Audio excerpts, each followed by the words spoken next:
Welcome to the Connecting with Care podcast. I'm Curtis Isozaki. And I'm Zach Winterrowd. Today, we're diving into the 10th competency of the Garland School of Social Work, an approach that integrates ethical, anti-oppressive social work with an understanding of religion and spirituality. We're joined by Jon Singletary, who will help us unpack how faith and social work intersect, how alumni are applying this competency in their careers, and why ethical reflection is so critical in this field. We'll also get to know Jon Singletary a little better, including his go-to coffee order and a bit of wisdom that has shaped his approach to social work. Let's get started.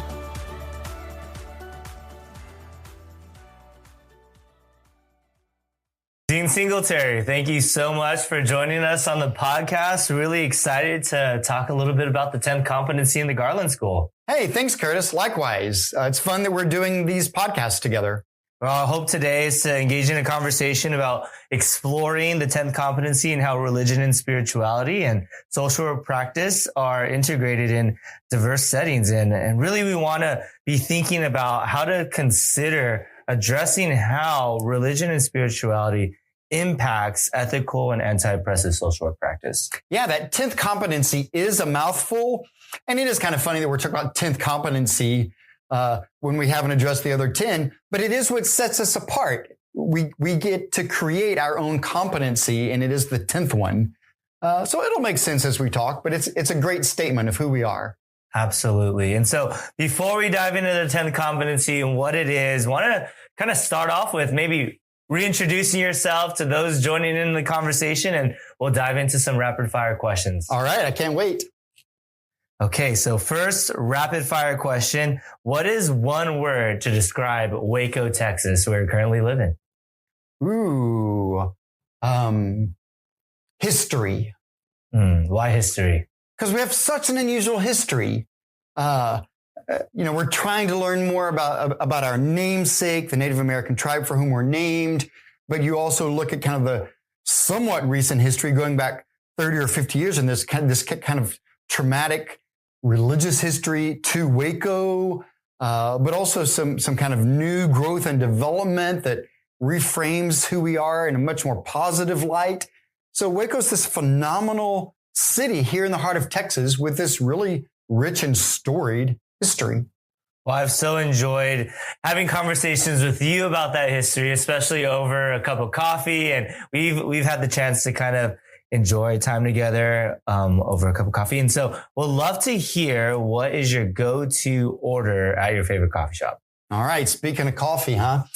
I'm kind of a black coffee guy. Mm-hmm. I start my day off drinking pretty straightforward, plain black coffee. I don't put anything in it when I'm just drinking coffee. Now, occasionally, if I drink coffee in the afternoon or if I drink iced coffee, then I want cream and sugar in it. I want something sweet that's a little different.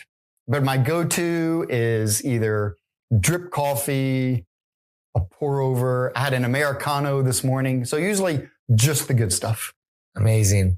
So final rapid fire question. If you could have dinner with any social worker, dead or alive, who would it be? I don't know if I ever had dinner with David Sherwood. Dr. Sherwood was on our faculty 20 years ago. 10 years before that, he worked with our founding dean, Diana Garland, at Southern Seminary at the Carver School of Social Work there. Actually, they didn't work together there. He was interviewing for a job that ended up getting Dean Garland in trouble there. He didn't get the job. And later that year, they shut down the School of Social Work. So knowing that history is an interesting part of who we are today. He took a stand for supporting women, and it created quite a firestorm. David he just recently passed away. David was such a kind, sweet, intentional soul, known for these kind of one-liners, these maxims. And his favorite one is, you cannot maximize all values simultaneously. It's kind of an ethical statement of philosophy that he would have us wrestle with. David was a remarkable teacher, social worker, and friend. Well, that maxim has definitely impacted my life as I've entered into the social work world, and really causes a pause for reflection for all of us. And so would you say that maxim like one more time? Yeah, the idea is it's kind of rooted in how we think about ethical decision making. Ethical decision making is often a matter of how do we do this and this? How do I make sure we're able to grow and support our history? How do we do something new and something old? How do we pay attention to this and that? So you're often wrestling with multiple competing goods, multiple opportunities that might conflict with one another. So the statement is you cannot maximize all of your values simultaneously. Sometimes our values conflict with one another and we have to choose. And so as we dive into our values, our competency here in the Garland School of Social Work's 10th competency is stated as engage in ethical, anti-oppressive social work practice and research that considers the role and influence of religion, spirituality, and philosophical perspectives. And with that in mind, how have you seen the Garland School of Social Work prepare social workers for worldwide service and leadership? I mean, that is the defining question. I love it. And just understanding that competency is the invitation for all of us, right? How do we really think about the influence of religion and spirituality in our lives, in the work we do, in what makes us who we are, in our social work practice? We want our social work practice to be ethical and anti-oppressive. That's important to us. It's important to us professionally, but also because of our faith, because of our religion and spirituality. And at Baylor, we're always wrestling with that intersection of the importance of how we see and understand and experience religion and spirituality, and how we practice social work ethically and for the good of everyone. So how have we seen the school prepare students to do that? Oh, so many ways. Our alumni are phenomenal, and they're doing amazing things all over the world. Some of them are in quite traditional roles, but they're still often motivated by some deep, either philosophical center or spiritual center, a sense of calling, something that motivates them to do good. And you have to have that in social work. The work is so hard. We're up against so many real challenges that people face. You have to know what inspires you, what centers you, what sustains you. And this 10th competency is an invitation to wrestle with that. And I love the way that our students and alumni get to live it out in their careers. So just before this podcast episode and conversation, we talked a little bit with Professor Sarah Ritter, and particularly about competency-based education. And we talked a little bit about community practice, clinical practice, and our concentrations that we have here in the Garland School. As you think about our residential MSW students, our BSW students, but then also all of our students across our nation, our online students, or even some of our students practicing overseas, and our alumni across the history of the Garland School, as you think about, Baylor Indeed, our strategic plan, can you explain the role and impact of the 10th competency with social work practice in our communities? Yeah. So on the one hand, I think about how students come to us because of a sense of calling, because of a deep faith, because they're motivated to do good, to help people, to work for justice. That's what gets them in the door. They come here because they want to make a difference.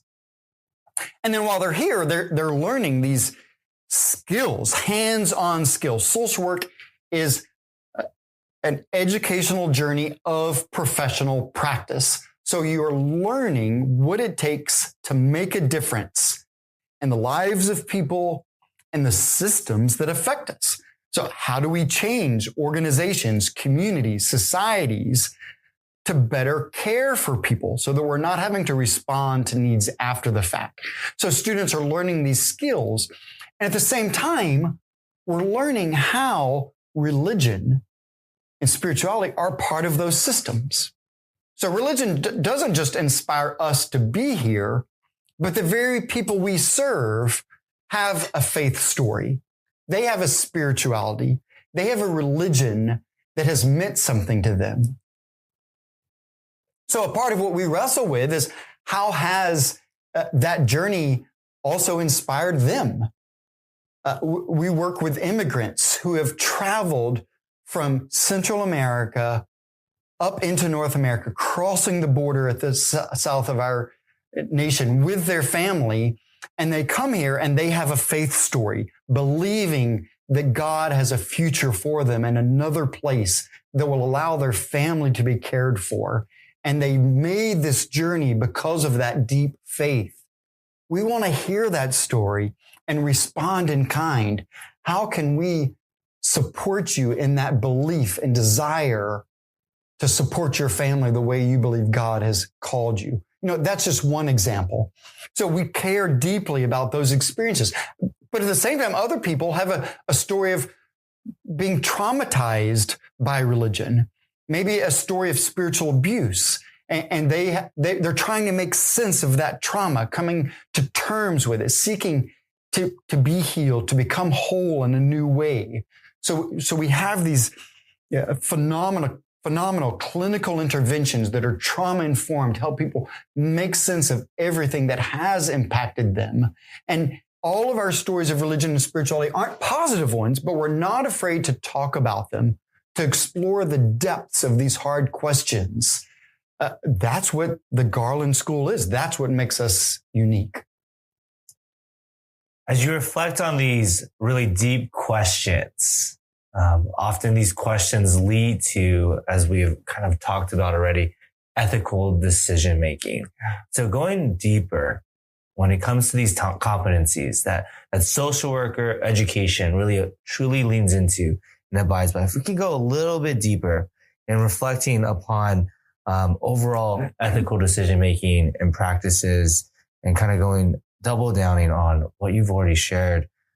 How does religion and spirituality and social work practice intersect, but particularly in situations and moments of addressing ethical and anti-oppressive practices? Yeah. At the core, social work is a profession grounded in ethics.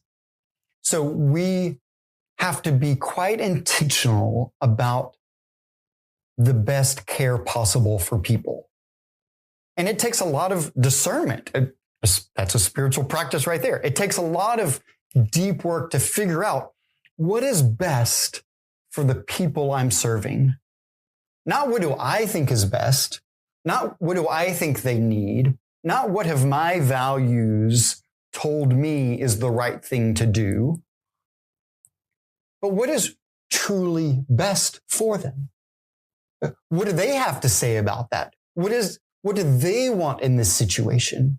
And we might think what you want is not best for you, but we have to believe in the integrity that they have as a person that we believe is also a beloved child of God. We have to value what has shaped them, what matters to them, the decisions they want to make. So this question of who gets to choose what for whom and how is full of these ethical wrestlings. You know, that the simple way we describe the kind of religious journey that our students might have to explore is, what if I am a social worker shaped by an evangelical background, and I'm working with a family who has made their way into our community, who are deeply Catholic in their religious tradition and their spirituality, but we're working in a Methodist organization that right there is three Christian perspectives kind of coming together. And, Methodist teaching of this organization might say this, but as an evangelical, I might believe this, but this Catholic family might have a different perspective. And what happens when you take that to an even larger level? And I find myself now being offered a job by a Jewish organization who serves Muslim families. Or someone comes in who says, I've given up on Christianity because I've been hurt by the church. And what if I'm a person who still believes deeply that the church provides the greatest good? How do I set my beliefs aside in order to do what might be best for the person? That is hard and intentional work that takes some wrestling to figure out. How do I really understand what is best and seek what is best for people? Can you share a story of a student or alumni who exemplifies the 10th competency in their work? Yeah, several come to mind. We have alumni working with veterans who have experienced trauma.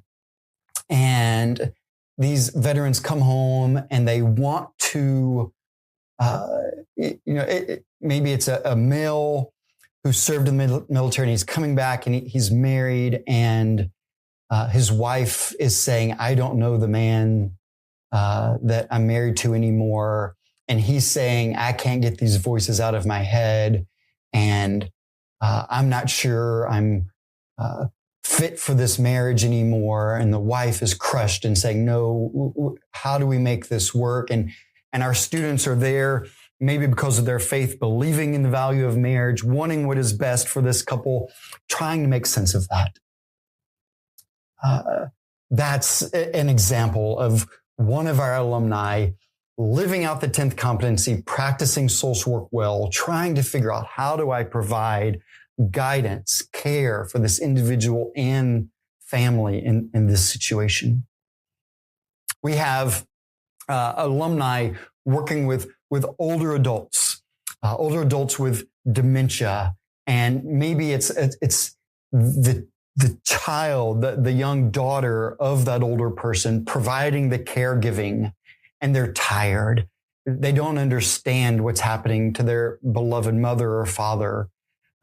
They want to provide the best care, but they don't have the energy or the resources to allow their mother to stay in their home. How do they help their mother make a decision about where to live, how to use their finances well, and just wrestling with what is best, because my faith tradition says I'm supposed to care for my family.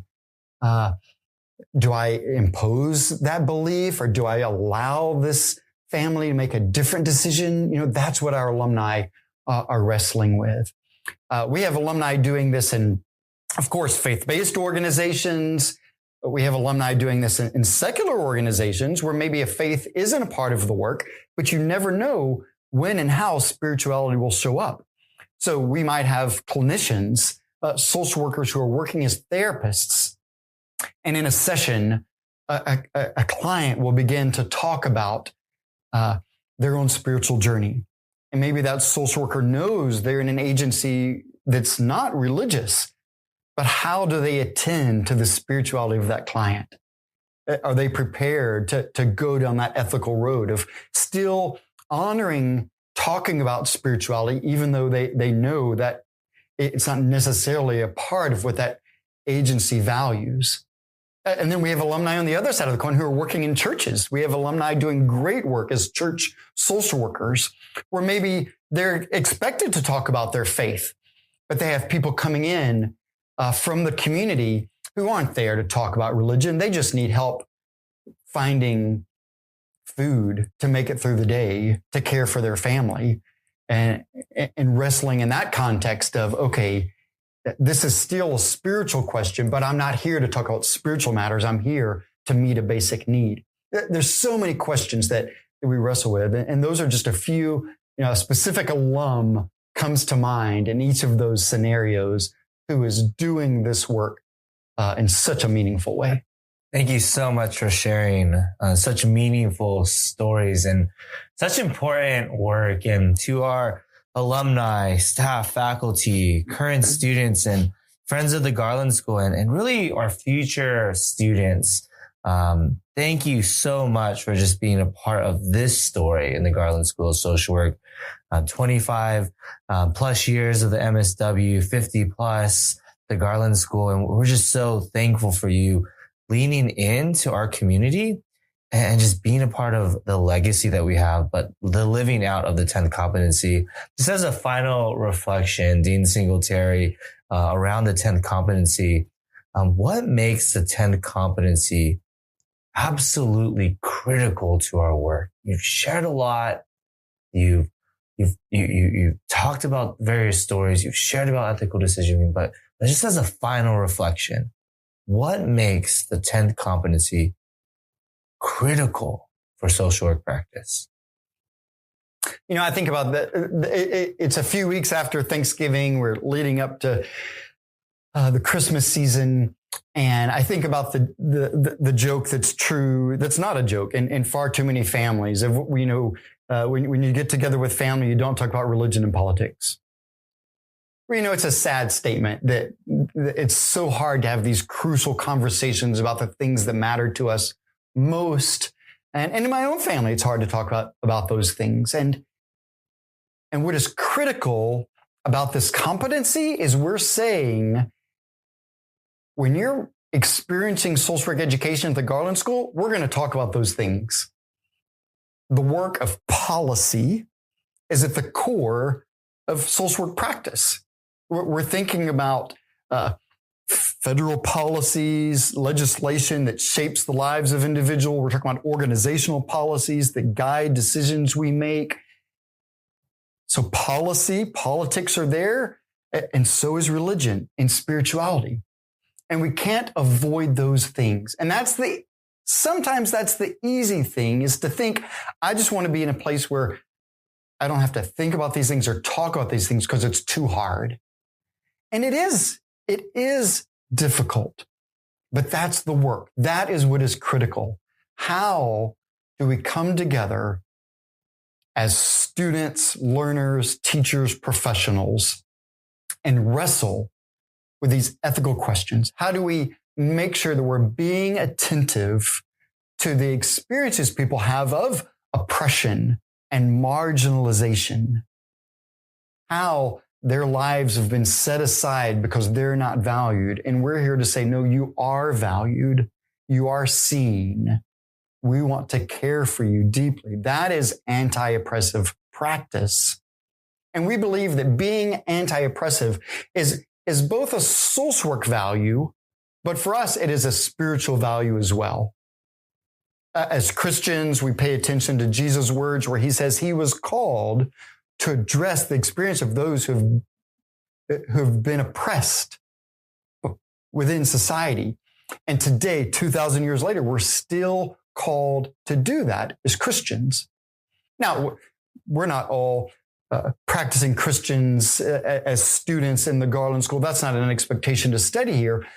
And we're not just talking about the Christian faith, but so many of our faith traditions, so many religious traditions wrestle with that calling of how do we address experiences of oppression in society and work for liberation in society. And so in the Garland School, we want to take that work seriously. Fantastic. Thank you so much for this conversation. And it's giving us a lot to reflect on, think about, and continue dialogue around. Those of you who are listening are prospective students and is thinking about that audience that we have. What advice would you give to a prospective student exploring their career in social work at the Garland School? It's not good podcast practice to want to pause and allow silence. Yeah. But I think that's the invitation for engaging this work, because it is spiritual work. I want potential students, current students, my own faculty and staff to appreciate the value of pausing to listen to their life, to listen to how they understand God working within their lives, to think about what we are inspired to be and become. And we think about those things, but we don't easily slow down or stop to listen well. I don't. Man, I'm moving from one thing to the next. I had coffee with an alum this morning. Well, before that, I got up early, made breakfast for my family. We have teenagers who are at college who are back home for the holidays. So our house was hustling and bustling this morning, taking the dogs out, doing all the things, taking my son to work, running off to coffee with an alum, leaving coffee to come hang out with you this morning, going from here to a lunch meeting I have coming up. Go, go, go is the name of the game. And that's what the social work life is like for so many of our alumni. They're working hard. And yet we have to learn to pause. So I just want to offer that advice to everyone. Find time, make time to slow down, pause, breathe, and just be.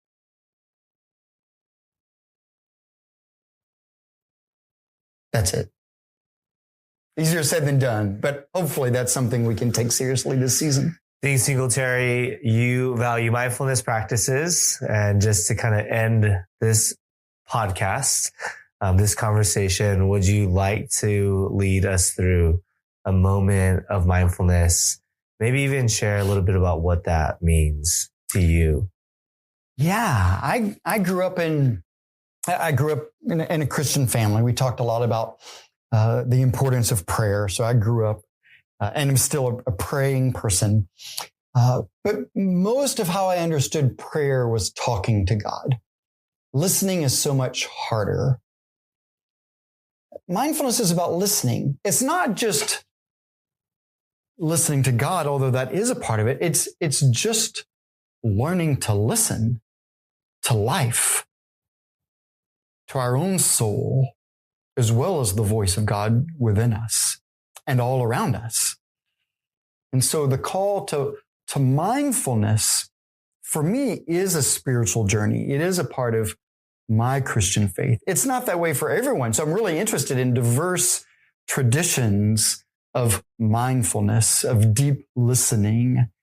I'm doing a study right now with a Ph.D. alum who's a mutual friend of ours, looking at collectivist cultures and mindfulness and different traditions. And it's been a great way for me to learn about how different people practice this idea of mindfulness, which is just really about learning to be in the present moment.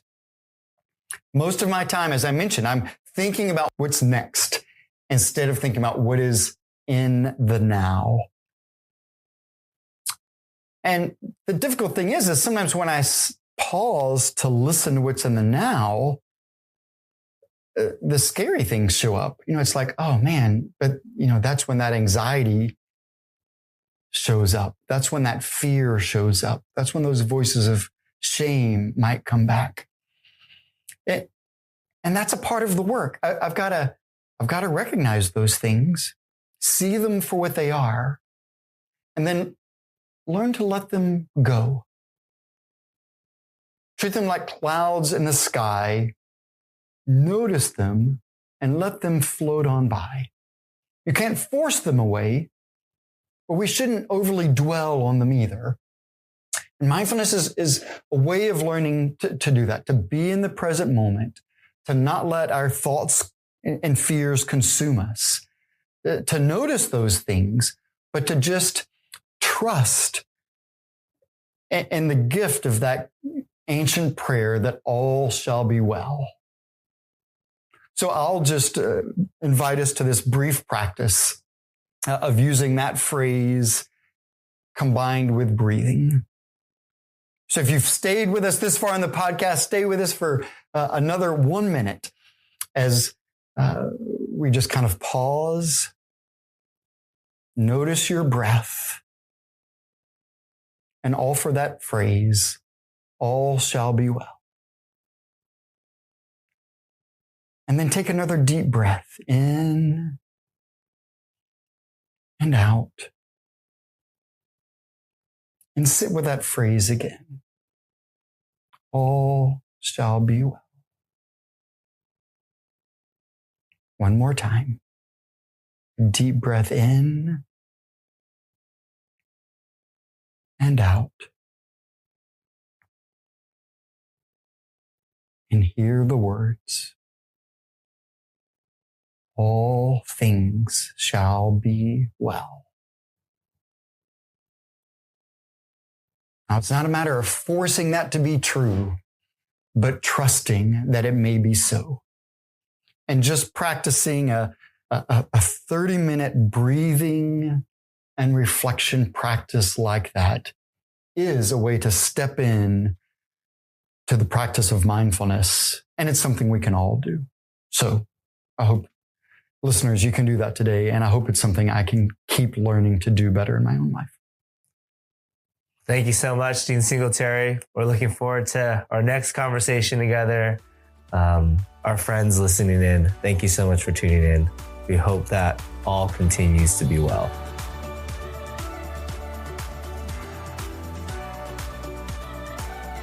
You know, Zach, one thing that really stands out from today's conversation is how the 10th Competency at the Garland School integrates ethics and spirituality into social work practice. It's not just about theory, it's about how social workers can truly engage with the complexities of people they serve. Yeah, it's fascinating how the program encourages students to explore the intersection of faith and social work. I think it's such a unique aspect of the Garland School. It's not just about learning how to help, but also understanding the deeper, sometimes spiritual needs of those they serve. Exactly. The way alumni are applying this in the fields like trauma-informed care or working with veterans really shows how versatile and impactful this competency is. It's a reminder for myself and us that social work is more than just about technical skills. It's about being present and mindful in the variety of different contexts that we find ourselves in. Yeah, that's so true. And I think Dean Singletary's point about ethical decision-making really resonated with me too. Balancing all those values and perspectives is no easy feat, but that's what makes this work so important. It really does come down to being present and reflecting on what's best for people we are all serving. If that resonates with you, the Garland School of Social Work is such a great place to continue to be on that journey. Thanks for tuning in to the Connecting with Care podcast. We'll see you next time.